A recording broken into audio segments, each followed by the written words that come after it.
Welcome back. आप देख रहे हैं सौदा आपका बाजार पर एक नजर आ लेते हैं और अभी बाजार दबाव के घेरे में नजर आ रहा है। लाल निशान में स्लिप कर चुका है मार्केट और सेंसेक्स में हम करीब 49 अंकों की गिरावट के साथ कारोबार देख रहे हैं। वही अगर बात करें निफ्टी की तो ये भी 12 अंकों की गिरावट के साथ 10,808 के लेवल्स पर।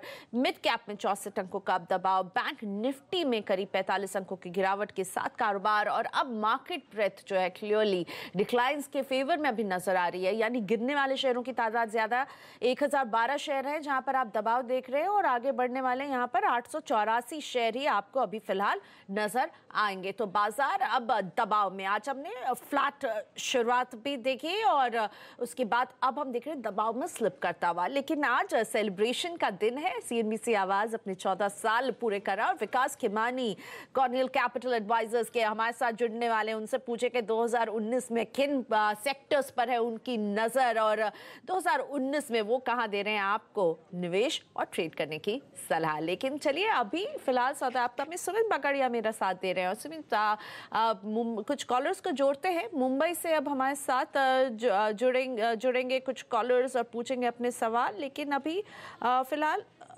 बाजार में आज कुछ लोगों से हम बात करेंगे थोड़ी देर में। अभी कोई किसी से हमारा संपर्क नहीं हो रहा है। लेकिन सुमित, आपने हिंडाल्को पर दी थी खरीदारी की सलाह। आज मेटल्स में हम थोड़ा सा एक अपवर्ड मूव देख रहे हैं, तो हिंडाल्को के अलावा क्या कोई और स्टॉक जो आपके रडार में है? हाँ प्रियंका, मोस्टली मेटल स्टॉक में एक बाउंस। चलिए माफ कीजिएगा सुमित, मुझे आपको यहाँ पर रोकना पड़ रहा है। आई एम रियली सॉरी, क्योंकि अब हमारे साथ जुड़ रहे हैं कॉर्नियल कैपिटल के एडवाइजर विकास खिमानी और इनसे बात करेंगे मेरी सहयोगी हर्षदा सावंत। आवाज पर आपको बड़े बड़े चेहरे दिखाई देंगे। हमारे लिए दिन काफी खास है और इस मौके पर मैं आप सभी दर्शकों का शुक्रिया अदा करूंगी। 14 साल हो गए सीएनबीसी आवाज के सफर में और यहां से आगे की तैयारी आपकी क्या होनी चाहिए, अगले 14 साल या फिर अगले 100 साल इक्विटी मार्केट्स में आपके लिए क्या कमाल के रहेंगे, उस पर हम बात कर रहे हैं। विकास खिमानी हमारे साथ है, कार्निलियन कैपिटल एडवाइजर्स के। विकास, बहुत बहुत शुक्रिया इस बेहद खास दिन हमारे लिए समय निकालने के लिए। पिछले 14 सालों में आपने काफी साथ दिया है और इस मौके पर मैं आपको भी कांग्रेचुलेट करना चाहूंगी जो आपने एक नया इनिशिएटिव शुरू किया है और अपनी खुद की कंपनी लॉन्च की है। तो हम उम्मीद कर रहे हैं कि अगले 14 और इससे कहीं ज्यादा साल आपके लिए भी सफल रहे। जी हर्षिता, धन्यवाद बहुत बहुत आपको और आपके पूरे टीम को मेरी तरफ से बहुत बहुत बधाई है। 14 वर्ष की एक बहुत ही शानदार यात्रा रही है। सीएनबीसी आवाज़ ने मुझे लगता है दर्शकों को जागरूक करने के लिए, इन्वेस्टर्स को जागरूक करने के लिए एक बहुत बड़ी भूमिका निभाई है, स्पेशली जो हिंदी माध्यम से। उसके लिए ये योगदान बहुत रहेगा और मुझे आशा करता हूँ कि आप आने वाले और कुछ लंबे समय तक 14 साल 20 साल तक यूं ही करते रहे और निवेशकों को और भारतीय बाजारों को मजबूती देते रहे। शुक्रिया विकास। अच्छा, बाजारों में मौजूदा हालत पर बात करते हैं। जो हम देख रहे हैं काफ़ी वॉलेटिलिटी देखने को मिली है इस साल की शुरुआत से ही। बीता साल बहुत ही फीका रहा और ढेर सारे इवेंट्स हैं, स्पेशली बड़ा टिकट इवेंट तो ऑफ कोर्स इलेक्शन रिजल्ट्स रहेंगे। ये साल क्या लेकर आ सकता है उन रिटेल निवेशकों के लिए जिन्होंने पैसा लगाया इस उम्मीद में कि शायद आगे 2017 जैसी तेजी भी देखने को मिले?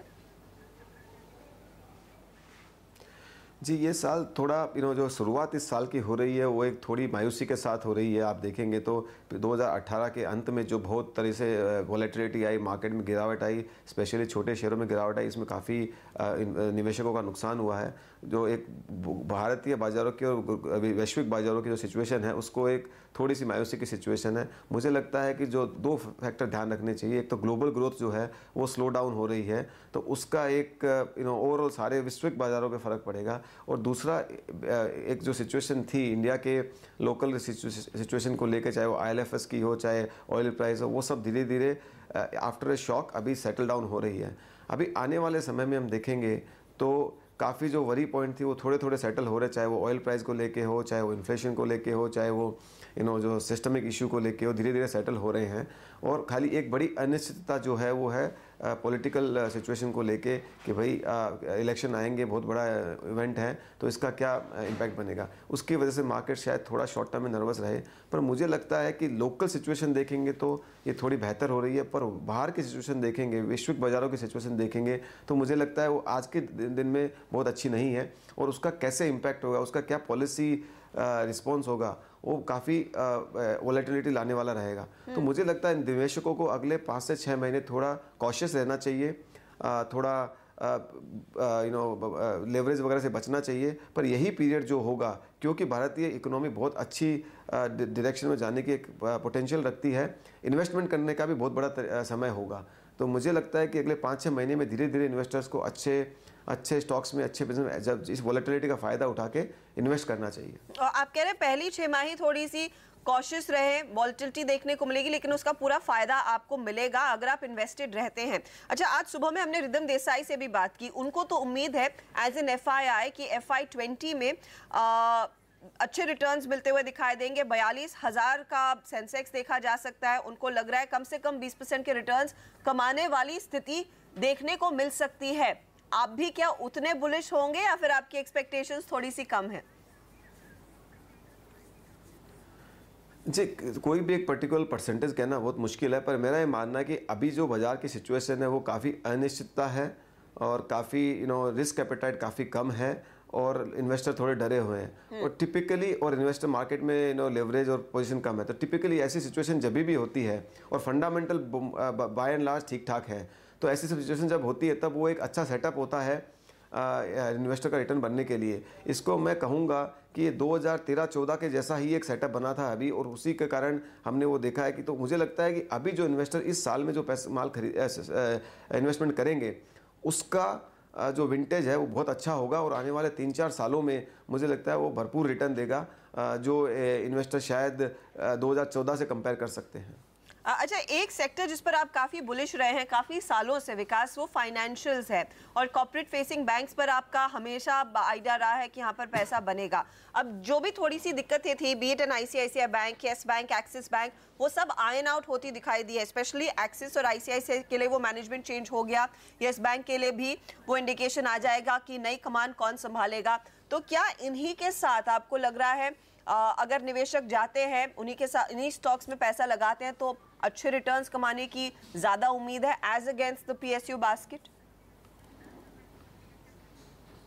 बिल्कुल जी, आई थिंक ये फाइनेंशियल्स बहुत स्ट्रक्चरल ग्रोथ स्टोरी है। उसके अंदर मुझे लगता है जो प्राइवेट सेक्टर स्पेशली जिनका कॉर्पोरेट और रिटेल में एक बैलेंस पोर्टफोलियो रहा है, जिसको पिछले 4-5 सालों में काफ़ी पनिश किया गया है उनके एक पर्टिकुलर सिचुएशन की वजह से, वो सेगमेंट आने वाले 3-4 सालों में सबसे ज़्यादा रिटर्न देगा। मुझे लगता है शायद ये सारे एंटायर फाइनेंशियल पैक को आउट परफॉर्म कर दे, क्योंकि जो एक बैंकिंग सेक्टर में सिचुएशन होती है कि आप एक NPA साइकिल से बाहर निकल के आ रहे हो, अभी आप एक माहौल ऐसा बन रहा है कि वापस ग्रोथ का माहौल बनेगा।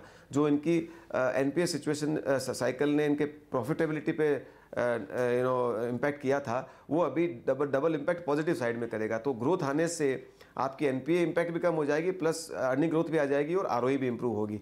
तो ये मेरा मानना है कि ये जो सेगमेंट है अगले 2-3 सालों में, 4 सालों में बहुत ही अच्छी रिटर्न देने वाला है और सारे फाइनेंशियल सेक्टर को आउट परफॉर्म कर पाएगा। ऑटो में थोड़ा सा अंडर परफॉर्मेंस देखने को मिला है ऑफ लेट, और ऑफ कोर्स कंज्यूमर स्टेपल्स एक फेवरेट आइडिया रही है। क्या यहाँ पर आउट परफॉर्मेंस की उम्मीद करें? और जो मल्टी बैगर्स हमने कई सारे ढूंढे थे 2017 के साल में और ऑफ कोर्स 2018 में भी, भले बाजार ना चला, 1-2 स्टॉक्स काफी बढ़िया रिटर्न कमा कर दिए हैं। क्या वो मौके आपको दिख रहे हैं? कुछ आइडियाज जिस पर आप इस समय बुलिश है? जी बिल्कुल, I think consumer description definitely इसके अंदर एक काफ़ी पॉजिटिविटी है, चूँकि पिछले कुछ 3-4 महीने के माहौल में की वजह से काफ़ी करेक्शन आया है। और इसीलिए मैं कह रहा था कि अच्छी अपॉर्चुनिटी जब भी होती है, आपकी एक स्ट्रक्चरल डिमांड कहीं रह जाने वाली नहीं है, इंडिया की पर कैपिटा इनकम बढ़ने वाली है, डिस्क्रिशनरी स्पेंड बढ़ने वाला है। तो आई थिंक जैसे जैसे ये एनवायरनमेंट सेटल डाउन होगा, ग्रोथ वापस आएगी, इन सेगमेंट सेक्टर्स में काफ़ी रिटर्न क्रिएट करने को मिलेगा। और ये sector also unorganise to organise theme का भी पार्ट बनता है। तो मुझे लगता है इनके स्ट्रक्चरल ग्रोथ ड्राइवर्स जो हैं इंटैक्ट हैं, वो कहीं गए नहीं है। और जब भी ऐसी कभी कोई शॉर्ट टर्म में कमजोरी आती है, वो एक अपॉर्चुनिटी होती है, डरने की बात नहीं होती है। तो मैं उस थीम पे काफ़ी पॉजिटिव हूँ। सेम वे मुझे लगता है ऑटो के अंदर भी अगर इंडिया की इकोनॉमी को ग्रो करना है तो बिना ऑटो डिमांड तो हो नहीं सकता है। तो ऐसा या तो आप इंडिया की ग्रोथ को बिलीव ना करें या ऑटो को बिलीव ना करें। तो मुझे लगता है जो करेक्शन है मैं इसको शॉर्ट टर्म मानता हूँ एंड इसमें भी काफ़ी अच्छा रिटर्न बनाने का मौका मिलेगा।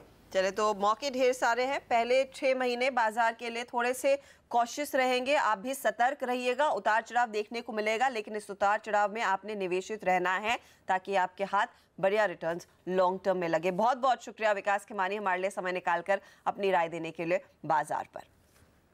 इसी के साथ हम लेंगे एक छोटा सा ब्रेक। प्रियंका और मुझे दीजिए इजाजत, लेकिन आगे फोकस रहेगा कमोडिटी मार्केट के पूरे एक्शन पर।